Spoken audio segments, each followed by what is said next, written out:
Greetings and salutations, everybody. Welcome to Open Mic here on my YouTube channel. I'm, of course, your host, John Campea. It's an honor and a privilege, as it is every video we have here, to have you guys joining me live. And this is, of course, Open Mic. Now, every day on the John Campea Show in the morning, we save a little bit of time at the end to take some live questions.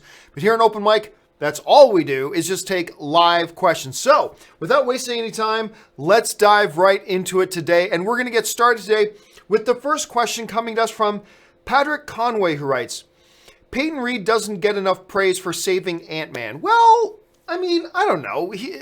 I don't think Peyton Reed saved Ant-Man. It's not like Ant-Man was a big, jarbled mess before he came along.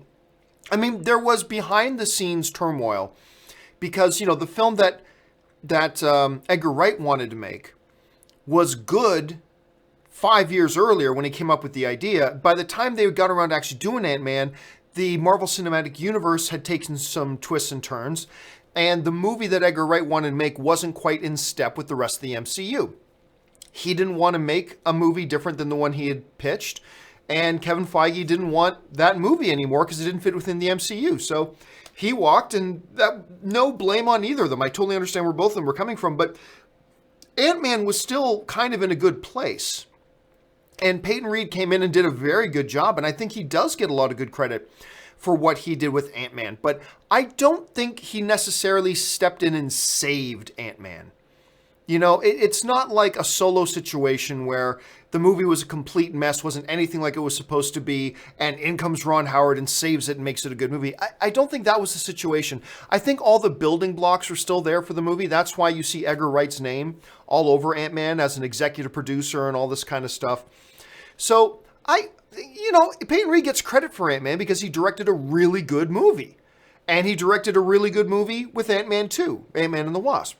But I don't know that I would agree with you about saying he saved Ant-Man.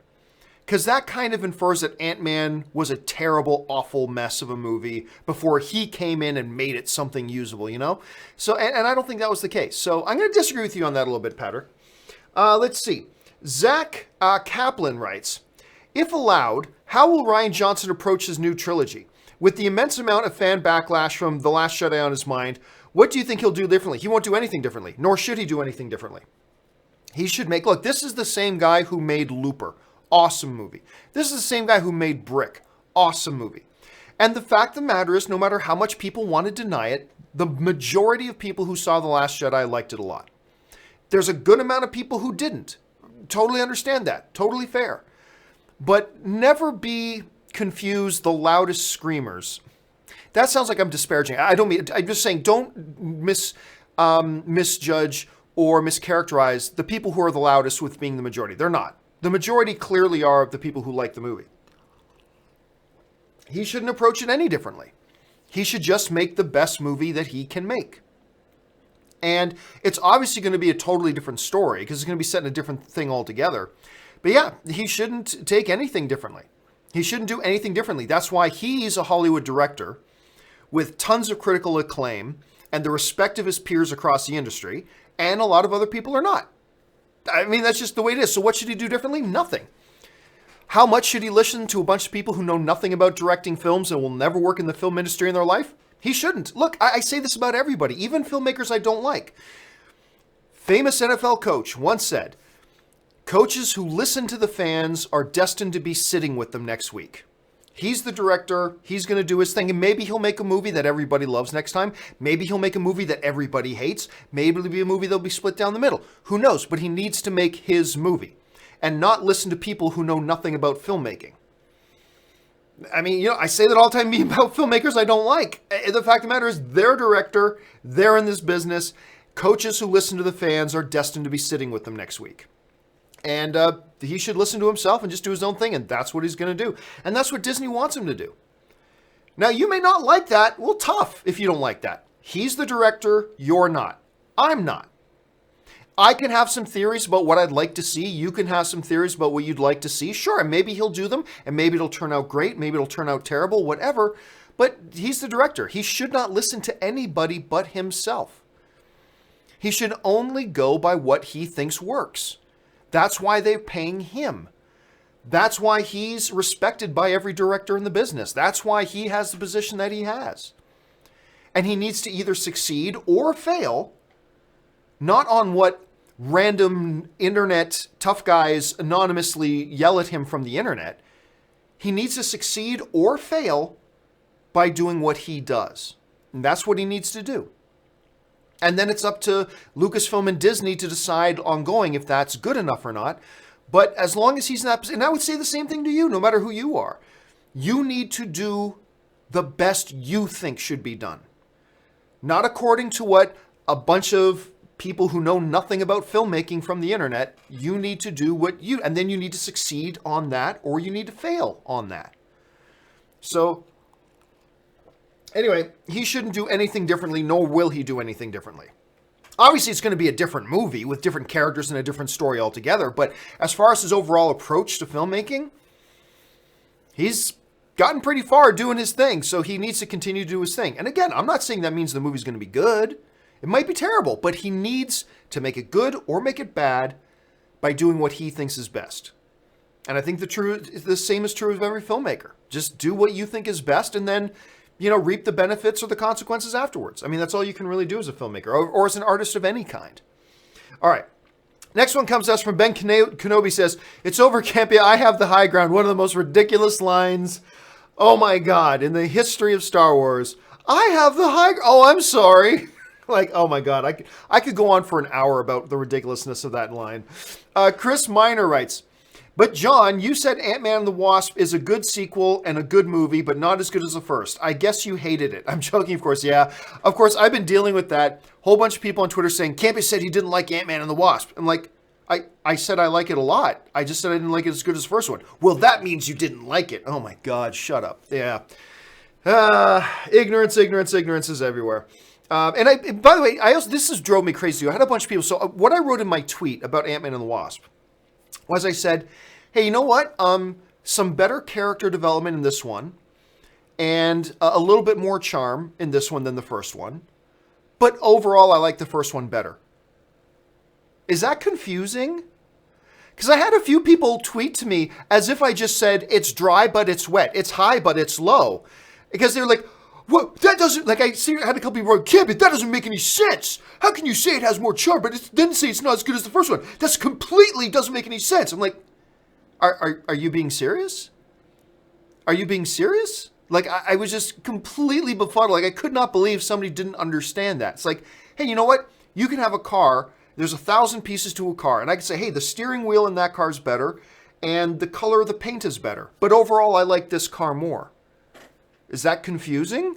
No, I just started off my tweet saying, hey, here's a couple things I like better. I think there's some better character work. And I think there's a little bit more charm. But overall, the other one's better. And like some people's like, like it just blew their minds that I said that. It was like, unbelievable. Anyway, but that's the type of stuff I deal with every day. So, Patrick Conway writes, is Bobby Cannavale back in Ant-Man and the Wasp? Well, you could have just looked that up on IMDb. Yes, he is back in Ant-Man and the Wasp. I'm not going to say anything about his role in the film, how big or how small it is, because it's under review embargo, and I didn't share that part in my tweet, so I can't share it now. So, yeah, I'm just going to leave it at that yes, he is in the movie, and that's all I can say.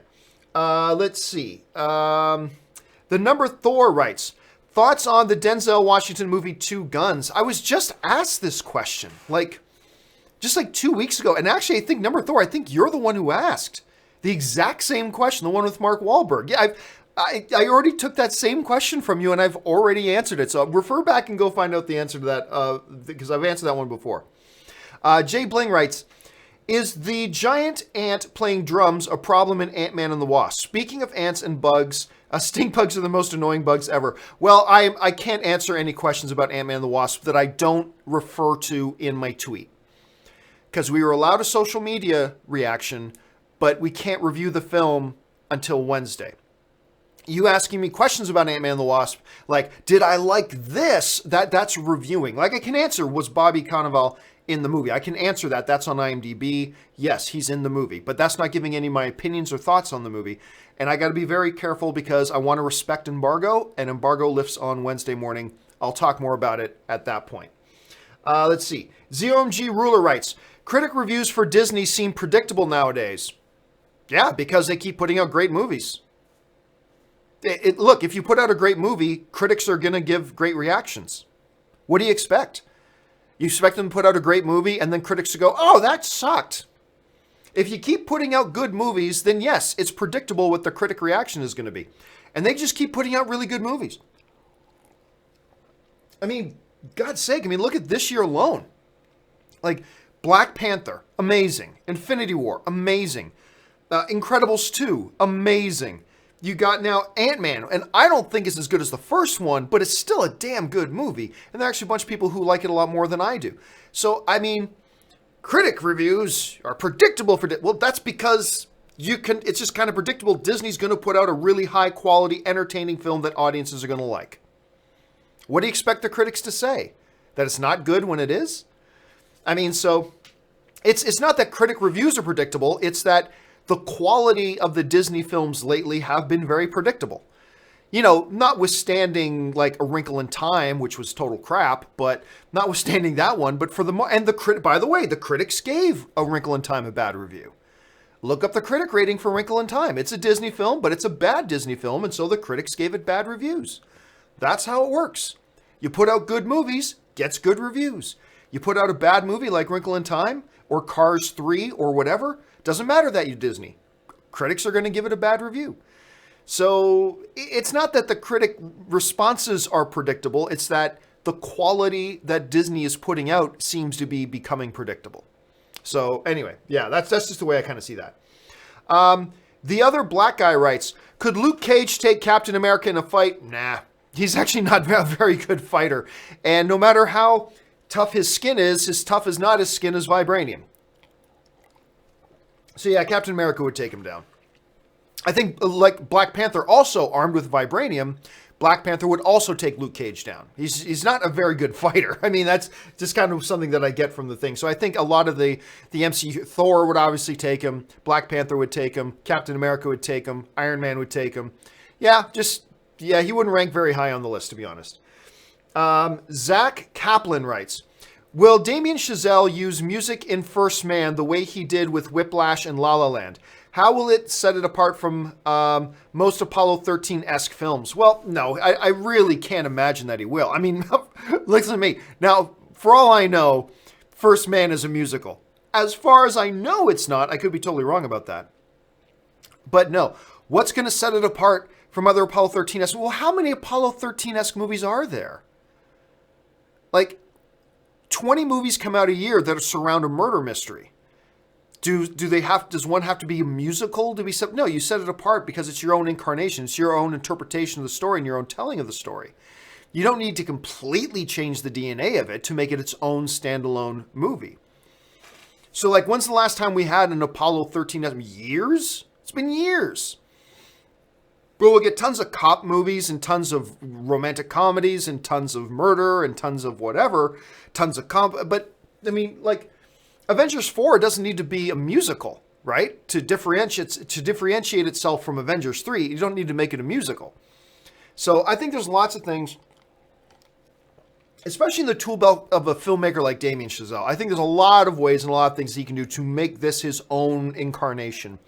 And from his track record, I think you'll agree, Zach, that I don't think we have any reason to doubt that he'll be able to pull that off. So yeah, let's just see what he's got in store. Now watch, it's a musical, and I'm totally going to have to go back on that. Thunder Knight 19 writes, with many comic book movies dominating the box office, why do you think television shows haven't had high ratings? Because for the most part, they're not nearly as good. For the most part, like Luke Cage is terrible. The first Luke Cage season 1 was 2 different shows. It was the first half of season 1 with Cottonmouth, which was awesome. And then there's the second half with Diamondback, which sucked. Luke Cage season 2 is just sucked from start to finish. It's awful. I was so disappointed with it. Iron Fist is just awful. I know there are a lot of people who really appreciate Jessica Jones. All due respect, that's great. I appreciate that. To me, that show's terrible. It's just not good. You look at shows like, Flash, and Flash has a much more limited audience. They really go for just the CW kind of audience, which can be fine. I'm a big fan of some CW shows, so that's fine. But the Agents of S.H.I.E.L.D. is crap. So the movies do great because for the most part, a lot of these movies are great.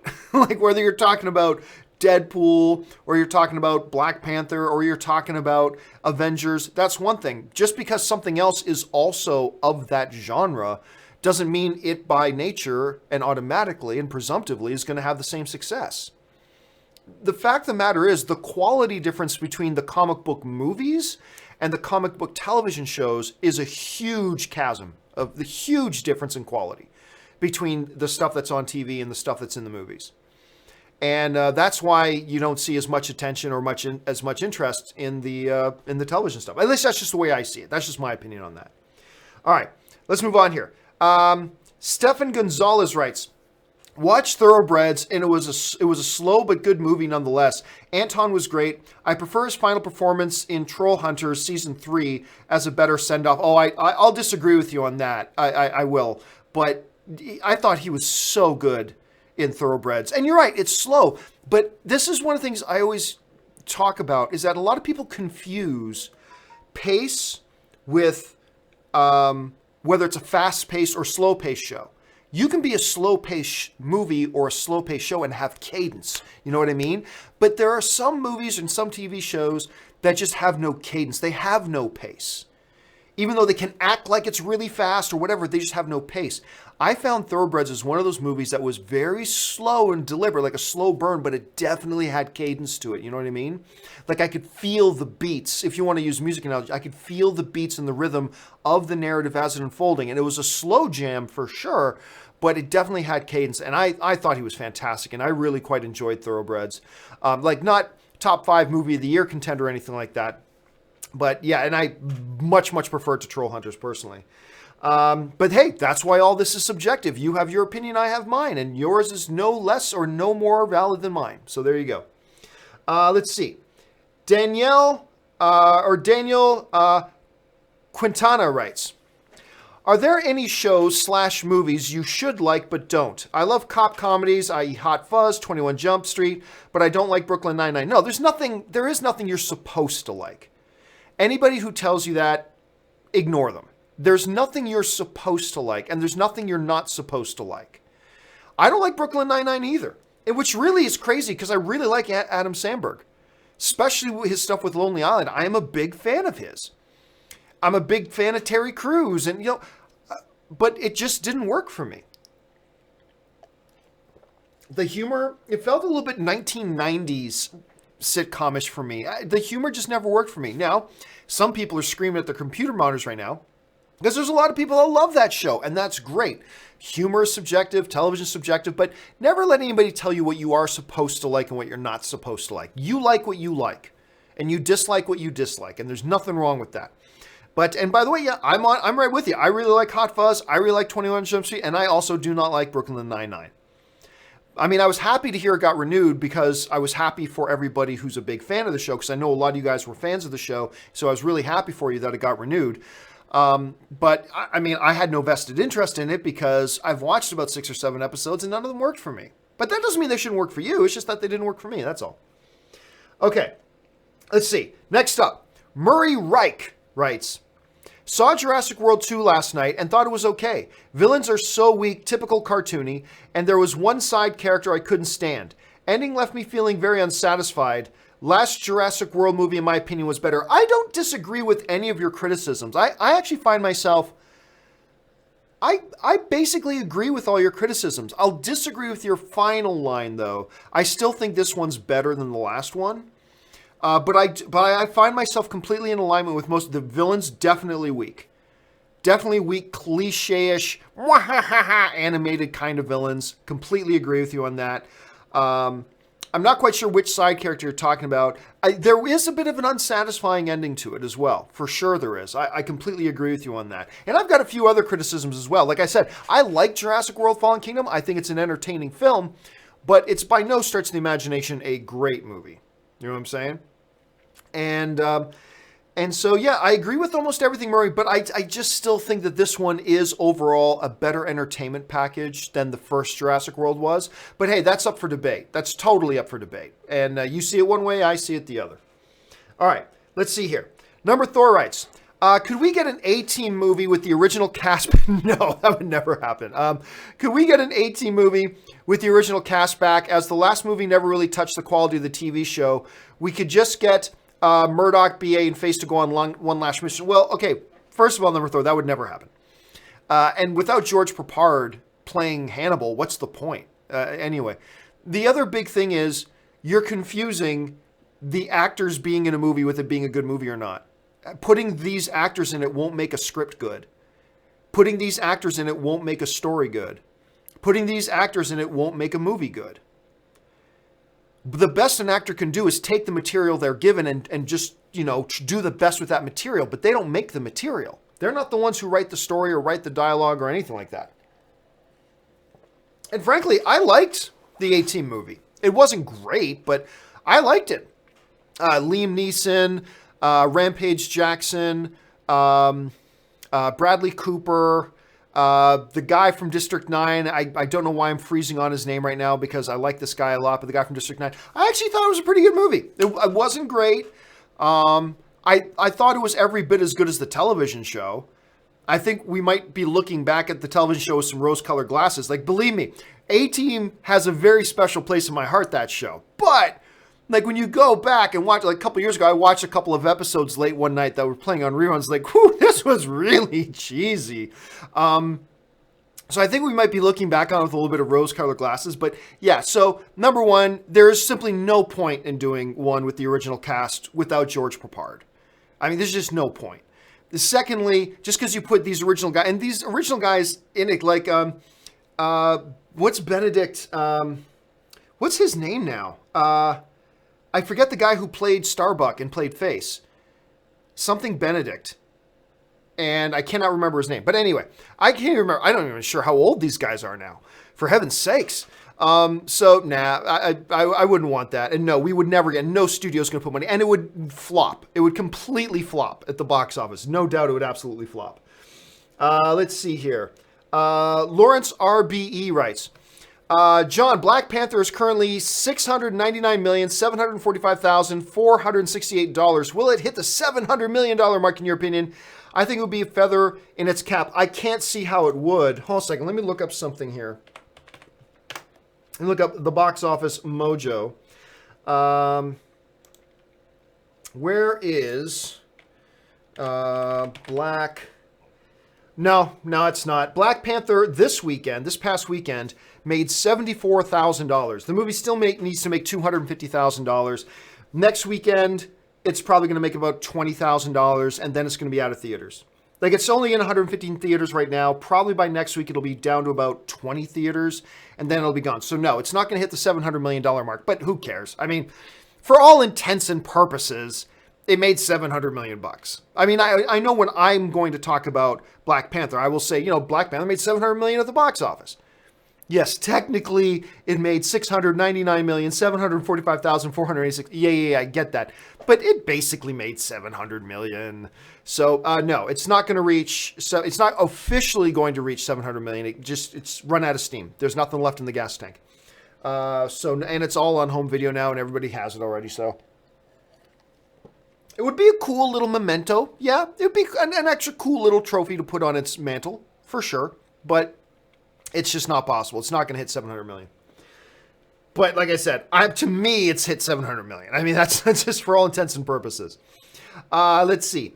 Dim-Sum05 writes, I think sending live questions at the end of your show is a mistake. No, it's not a mistake. Dim-Sum continues on. You almost never have time and always get flooded with ones that will inevitably get sent to the companion video. Will they lose context? No, that's not true at all. First of all, a lot of the times I do get through all the questions. Not always. I'd say it's about 50-50 split. And when I don't get through all of them on the live show, it's usually only 5, 6, or 7 questions that don't get asked. Most of them do get asked. And that's part of the fun of a live show is doing live questions. And I think the fact that people keep sending in live questions shows that people do appreciate and like having that live element to the show. And so no, it's not a mistake to answer the 15 plus questions that we do just because there's 4 or 5 of them that don't get answered and they have to be answered to the companion video. And by the way, people watch the companion videos. People seem to like the companion videos. So I'm not seeing anything, and I appreciate, Dibs, I'm taking your comments here in the spirit of constructive criticism, and I appreciate that, I do. But I'm not seeing any validity to why it's a bad idea. Not always having time to get around to all of them isn't a reason to not answer any of them. And to say you lose context, well, maybe 1 out of every 10 or 15 you lose context, but that's rare. It's the rare exception. So I'm going to disagree with you on that. I really do like having it. I think it's added a lot to the show. And I think for the most part, the viewers tend to appreciate it as well. Okay. Murray Reich writes, worst of all, I saw the film in a Regal RPX format. I'm not quite sure what movie you're talking about, Murray. I know you asked a question a little bit earlier. Let me just see. Oh, Jurassic World 2. Okay. Worst of all, I saw the film in a Regal RPX format, and the theater room was so stuffy. I asked the staff, and they told me the air conditioner broke down. It was almost unbearable the whole time watching the movie, but I'll never do that again. You know what? Okay, first of all, that happens, right? I mean, it doesn't matter. Whatever type of company, to you, to your next door neighbor, to other companies, whatever, things happen, right? Bad things happen. Air conditioners break down. A soda machine breaks down. Something, I mean, these things happen. It's unavoidable, right? So we don't blame anybody for that. But what they should have done is given you a free pass to another movie. Like, if they made you watch the movie you paid for in a sweltering hot theater, they probably, I mean, that's fine, that happens, but they should have done something to make up for it. Because I remember I was in a screening once at the AMC Burbank 16, and the sound was a little bit quiet, right? And that was fine. I could still hear everything in the movie. It was fine. But yeah, it was a little irritating that the volume was a little bit low. Well, they had a little bit of a problem with their sound system. They can only get it so loud. And so we watched the whole movie. And as we were walking out of the movie, the manager and one of the assistant managers was there at the exit, handing out free passes saying, hey, we're terribly sorry about the inconvenience, about the volume with the movie. So come on back and watch another movie on us sometime, blah, blah, blah, blah, blah, right? So it's a great example. Bad things happen. The sign of a good company is what do they do to make up for it? And I think probably, and Regal's a good company, I'm just saying, what they probably should have done for you is if you paid for a seat and they made you sit through a screening in sweltering hot conditions, they should have done something to make that up for you.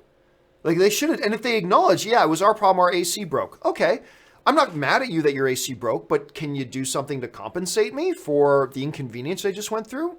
Like, I'm not mad, but could you compensate me? I mean, that's what they should have done. So, yeah, that sucks that you had that experience, Murray. That's too bad. Dim Sum follows up. That being said, I love the show and keep us. Yeah, no problem, Dim Sum. Like I said, I took it in the spirit of constructive criticism. You're good, man. You're good. ZMG Ruler writes, Old Man Harrison, yeah, from Pawn Stars died. Yeah, I was a fan. Ann and I love Pawn Stars. Granted, I admittedly haven't watched it much in the last year or two, admittedly, but I used to watch it a whole bunch. I loved that show. Just the cool things that would come in I thought were great. And I always laughed my ass off at the old man. For those of you who don't know Pawn Stars, you won't know what I'm talking about, but I always thought he was great because as ridiculous as he was and as mean as he was sometimes, the fact of the matter is at the end of the day, it was always, out of his mouth always came the most common sense at the same time, right? And it would always surprise me when this old man that you just think he was this crotchety old man, somebody would bring in something that they didn't know anything about. They'd get the old man, he'd come out, well, they made 500 of these back in 1925. Like, he just knew everything, right? So he was always, I thought, made the most common sense. He was incredibly entertaining to watch. And I noticed a while ago that there were a lot of episodes of Pawn Stars that didn't have the old man anymore. And yeah, found out this morning that he had passed away. And you know what? I thought about making that a topic on the John Campea show earlier, but it was so far removed from our standard stuff that we talk about that I decided not to include it. But yeah, I was really bummed out to hear about that. I loved watching him on that show. And yeah, I was really bummed. But thanks for bringing that up. I appreciate that, man. Let's see. Geo, oops, where'd we go? Had a little bit of a jump. Let's go back.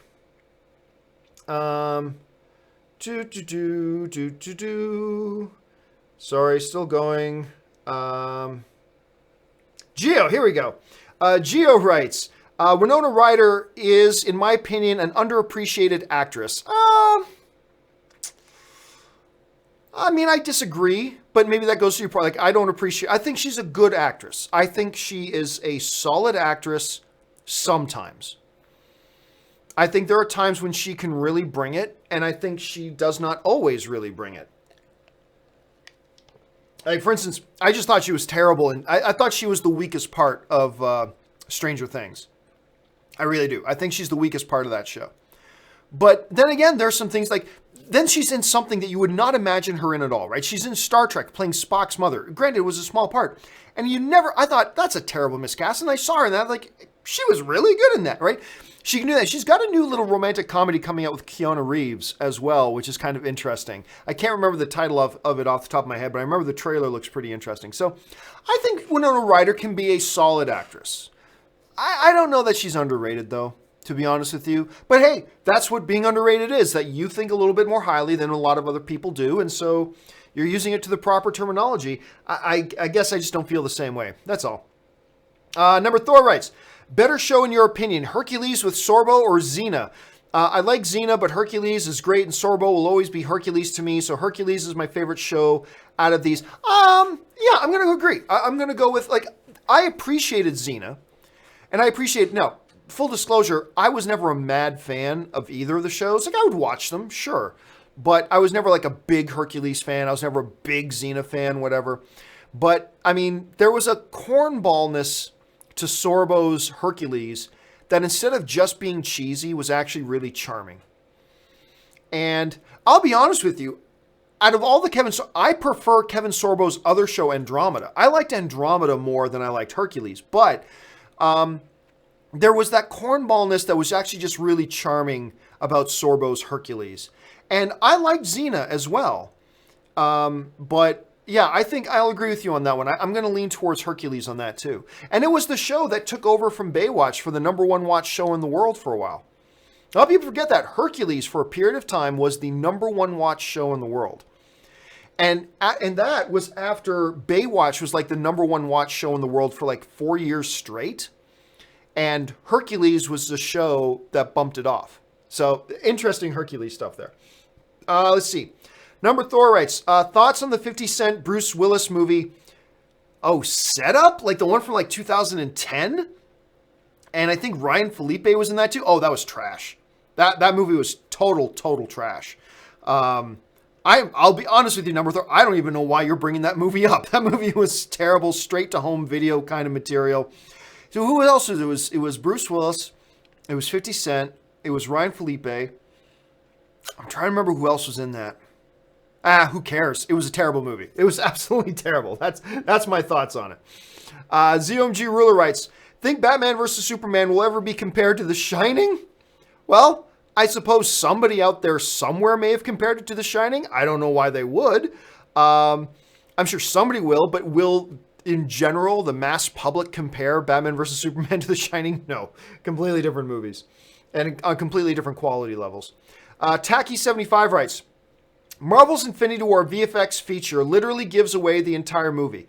Also, I read that Feige confirmed that Spider-Man's sequel title is Far From Home. Yeah, Feige did confirm it, and we're going to talk about this on the John Campea show a little bit tomorrow. He also talked a little bit about the meaning of Far From Home, and we're going to go into that a little bit more on the John Campea show tomorrow, but yeah, he did confirm that. I have not seen the VFX featurette. So if it's on the Blu-ray, then it doesn't matter that it gives the whole movie away because it's just a bonus feature of the movie itself, assumingly you own the movie. So I don't see why that's a problem, but I haven't seen it myself, so I can't really comment on that. But yes, he did confirm Far From Home is the title.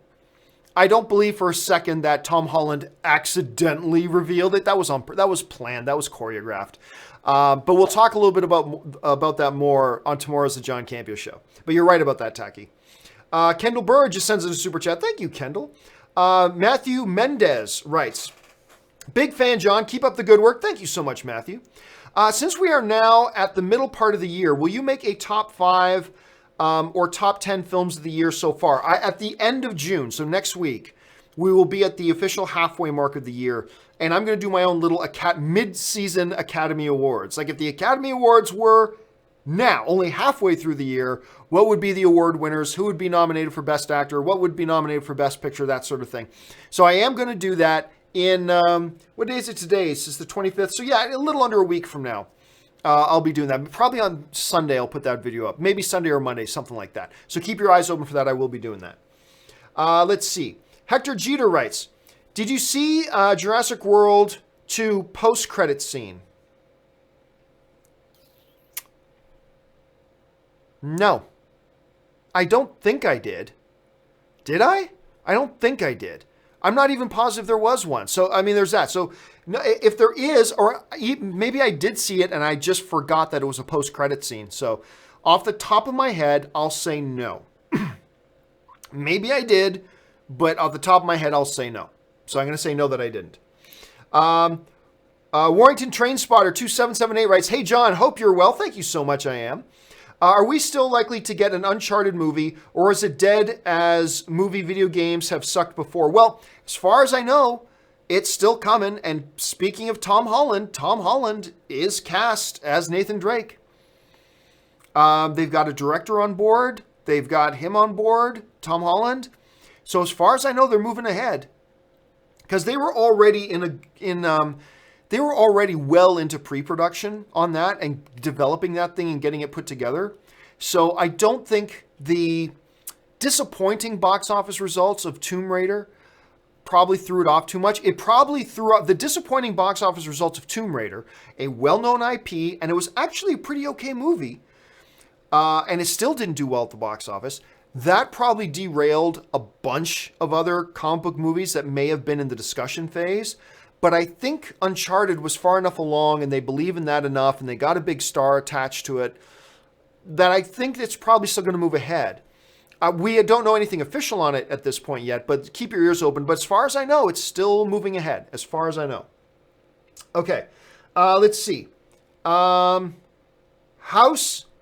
Helsenberg writes, who do you want to see as Tony Montana in Fuqua's Scarface now that Diego Luna likely can't do it? Oscar Isaac is my choice. He'd be perfect. You know, everybody knows what I'm going to say to this. I don't care.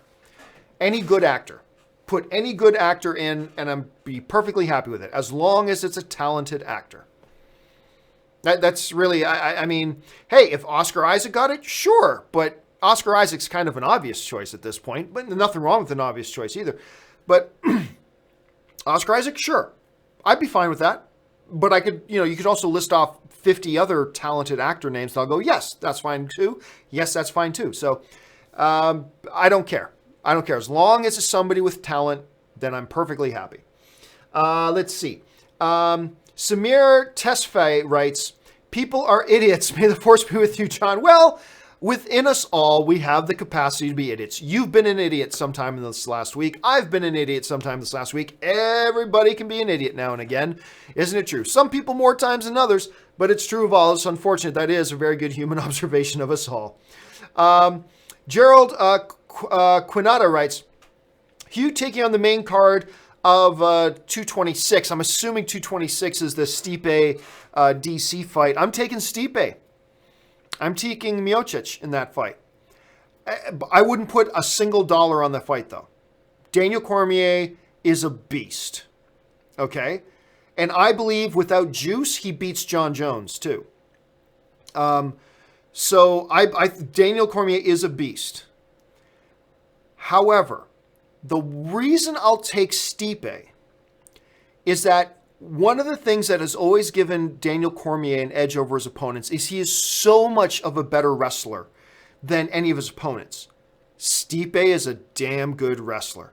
Daniel Cormier is a better wrestler, but he's never fought somebody that's the size of a Stipe Miocic who's at least a little bit close in wrestling ability to Daniel Cormier. Daniel Cormier is the better wrestler, but he's not like miles better than he's used to being with the rest of his opponents. Stipe is going to be able to keep him at bay a little bit, and then Stipe is going to pick him apart, I think, on the feet. And like John Jones is very, very good. John Jones does not punch as hard as Stipe Miocic. John Jones does not. There's many things John Jones can do better than Stipe, but John Jones does not punch as hard as Stipe Miocic. And Stipe is a beast. And he's going to land some leather. So I would not be surprised at all if Daniel Cormier wins that fight. But if I had to pick, I'm going to say Stipe. But I'm not even willing to put $1 on that. Murray Reich writes, 1 month away from new Thrawn novel. I wish I could be excited, but I'm not. The last Thrawn novel was meh at best. And yeah, so I'll be honest with you, I'm not even sure I'm going to pick it up. Yeah, just straight up with you. I'm not even sure I'm going to pick it up. The last one, I was liking it for a bit, and then the more I got into it and the more I was reading it and getting further and further along, it became a little bit of a labor for me to finish the novel, to be honest with you. So I still thought it was okay, but I wasn't thrilled with it. Certainly not good enough that I would be excited about a new one coming out. So I wish I was sharing your enthusiasm, Murray. I really do. But after the last one, I'm going to have to hear some rave reviews about this new one to get me excited about picking up a new one. Because right now, I'm not even planning on getting it. Right now. Let's see if that changes. Okay. Eric9935 writes, John, I work at an AMC. Awesome. We met about A-List today. I will ask any burning questions you have to send you answers in an email. Love your work. I don't know that I have any questions left. I mean, we're going to be talking about AMC A-List tomorrow morning on the John Campea show.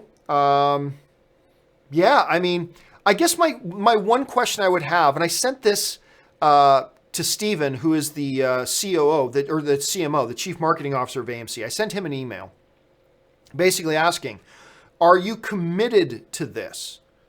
Like, is AMC going to do this and do it for like 4 months and then shut it down? Or are they committed to it?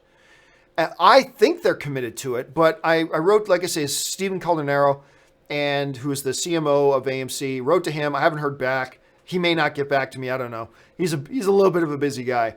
But that would be my burning question. What is AMC's commitment to this new program they're doing? That's the one I'd be curious to hear them say. Let's see. Number Thor writes, could Bale's Batman beat Captain America in a fight? Now, Bale's Batman can barely beat a thug in a fight. So no, Bale's Batman could not beat Captain America in a fight.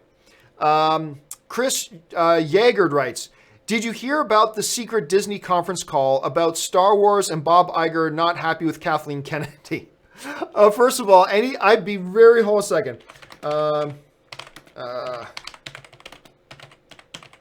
Let's see here. Let me see. I don't believe that for a second. I don't believe that for 1 second. I'd be really curious to know what the source of that is. So let's see. I'm not seeing any real news sites carrying that.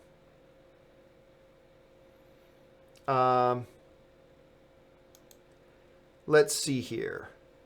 Yep, I'm seeing no legitimate news place calling that. So it's not true. It's just absolutely not true. There's no legitimate news site that seems to be verifying that whatsoever. So nope, I would ignore it. I would completely ignore it. Let's see. Factual Opinion writes, just saw Fallen Kingdom and I still don't like kids in blockbuster movies. All that kid scene was annoying. She's pointless just to do that one thing. Well, yes and no. I mean, go back to the first Jurassic Park movie. Those kids are part of what makes that first movie so damn good, right? So I wouldn't go so far as say no kids in blockbuster films. I think kids in any blockbuster film is like any character. If you use a character well, great. Like in the first Jurassic Park movie, those kids were used perfectly. And they really added to the film. That we've seen other big movies where kids are used, in big roles, and they're used great, and they add to the film. We've also seen many examples of movies where like a kid is just there for the sake of being there, I guess, and it's not really used very well. But that's the same of any character, right? Any character that's not given a really good narrative purpose and is just there to take up space, we get annoyed with, whether it's a kid character or an adult character. So I would say just another movie in the Jurassic franchise kind of proves that, no, kids in blockbusters can be great if, like any other character, they're used great. If they're misused, just like any other character, they become annoying presences. And I agree with you on Jurassic World Fallen Kingdom that the kid character wasn't necessary. you could have worked your way around that and structured the narrative in a certain way that you could have accomplished everything you wanted to accomplish without the kid character. And so I agree, that was a waste. But I don't know that I agree with the overall, with a big encompassing kind of statement that kids in action films don't work. But I think we've seen that they can, personally. But I don't know, like, for all I know, you didn't like the kids in the original Jurassic Park, in which case, then that's all subjective. But I think that kind of proves the point, at any rate. But anyway, that's just kind of how I see it. All right. Jeff Jones writes, just sends a super chat. Thank you, Jeff. Ben Kenobi writes, I'm pumped for AMC A-List. I am signing up first thing tomorrow morning. Or at least the moment it becomes available, I am signing up for AMC A-List, and I'm probably going to try to get some use out of it tomorrow. Tomorrow or the day after, whatever. I'm going to get some use out of this card. I'm going to work this card. So yeah, I'm very excited about getting it. See if it lives up to its hype. Sid Vicious writes, I took another little jump here. Okay. Sid Vicious writes, still can't wrap my head around the fact that Brendan Fraser, the star of two $500 million grossing movies, was assaulted by reporters organization head. Yeah, so for those of you who don't know, you can look up the story yourself. I'm not going to go into all this big detail, but it was a really hard thing for him. And so basically he was sexually assaulted by the head of the Hollywood Foreign Press. And it took a real toll on him. And imagine what women put up with. But anyway, you can go and read that story yourself. I'm not going to go into all the details, but yeah, it's a very sad thing. It's a very, very sad thing to read. Tim Johnson writes, just give us Punisher and Daredevil on Netflix. Yeah, at this point, I'd be perfectly happy if they just stuck with Daredevil and Punisher. I'd be perfectly happy at this point if they did. I've never been into Jessica Jones. Iron Fist did not work. Luke Cage is not working, at least for me. I'm sure some people like it. It's just not working for me. At this point, I'd be perfectly happy if they just announced they're just sticking right now with just Daredevil and Punisher. And I'd be totally tickled pink. Tickled absolutely pink. Jeff Jones writes, after Star Wars Episode 9, how long, if ever, will we need to wait before we get a primary hero character that is not human? Probably never. I don't know how much the audience would get on board with it. Like, in the midst of the fantastic, you have to have something to anchor you and be kind of more relatable. Like, even E.T., the main character, was really Elliot, right? So I don't know that they'll ever do that. And I don't think they should. Personally, I don't think they should. I think they should keep their lead characters human. And that just makes good box office sense. You'll get more of the audience on board with that. So I don't think ever, honestly. But who knows? They may have plans as we speak to do it. I just don't think they should. Let's see. Number Thor writes, do you like Dog the Bounty Hunter show? Honestly, never watched it. Hector Jeter writes, yes, there's a post-credit scene for Jurassic World 2. And again, I may have seen it, and I may just be forgetting that it was a post-credit scene. I might just be mixing it all in. So I'm just going to play it safe and say I haven't seen it, even though I might have. But I'm going to say that I haven't, because I can't remember specifically. Mike V writes, hey, John, did you see the movie I Killed Giants? It was such a beautiful film and one of my favorites of 2018. Acting was incredible by Madison Wolfe. Did I see it?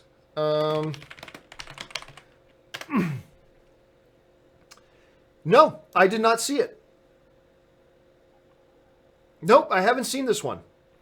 It's got pretty decent critic ratings, but no, I gotta say I have not seen this one. So no. So there's one to put on, and it's got like almost 80% on, it's got an almost 80% critic rating. It's got a 79% critic rating right now. So yeah, that might be something you guys might want to put on your radar. It's honestly, I think I may have heard of it, but no, I certainly, I know for a fact that I have not seen it, but thank you very much, Mike V, for putting that on our radars. Tacky75 writes, Infinity War featurette was released at Marvel on the Marvel YouTube channel. Okay, well, again, they're probably figuring everybody's seen the movie by now. They're probably figuring everybody's seen who has, who's interested in seeing Infinity War. Their guess is probably those people have all seen the movie by now.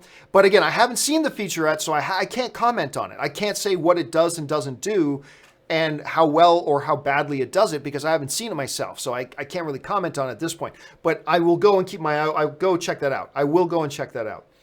Dylan Trost writes, both of these shrink the universe, or just the second one? One, an Obi-Wan movie. Two, an Obi-Wan movie in which he runs into other familiar characters. Oh, they both shrink the universe.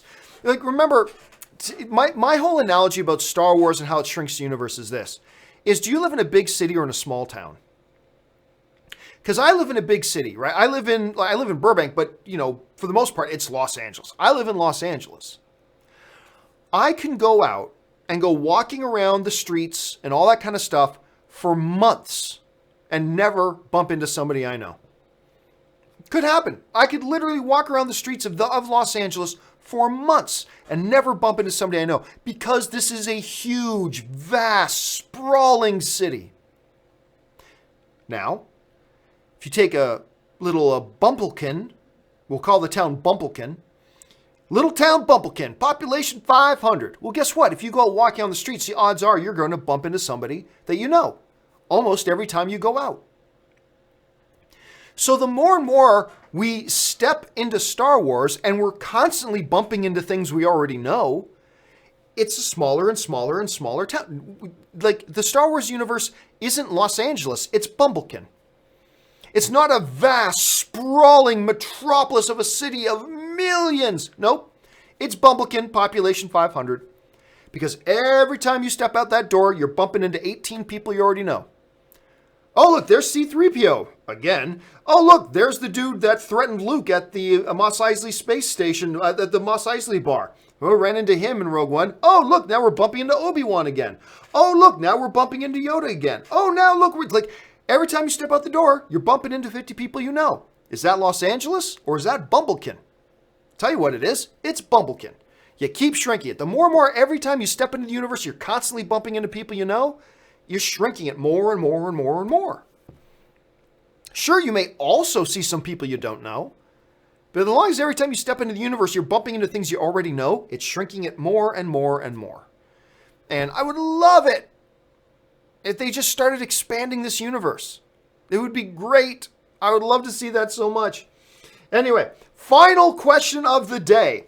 This comes to us from Brandon Martin, who writes, I was binging the companion videos, and your blue exists analogy from the May 31st video is just awesome. The segment deserves to be its own video. I've been thinking about doing that, and I think I might do that. For those of you who don't know what he's talking about, there are people who get upset when gay people are represented in movies. Fine. Now, I don't care, one way or the other, if you like homosexuals, if you don't like homosexuals, I don't care. I mean, you can have whatever your opinion is. I'm not here to tell you how you're supposed to think, all right? But the U.S. Census tells us that about 4 or 5 in every 100 Americans are gay or bisexual. That means they're here in our community. People in that community are in our neighborhoods, they're in our cities, they're in our states, they're in our countries. They're part of our reality. And it doesn't matter if you like that or not. That's just the way it is. That's the reality. There are people with red hair. Do you have a problem with that, with a movie showing somebody with red hair? No, because people with red hair exist in our community. Regardless of what you think of red hair, they're there. And my analogy is this. You can like or hate the color blue, but the color blue is a part of our reality. And that's fine if you don't like the color blue, but just because you don't like the color blue is not going to dictate what I, as a filmmaker, will put in my movie. My movie happens in the world I live in, and in the world I live in, there's the color blue around. So guess what? In my movie, you're going to see some color blue. I'm not going out of my way just to shove blue in your face, but blue is part of the reality I live in. So I'm going to put some blue in.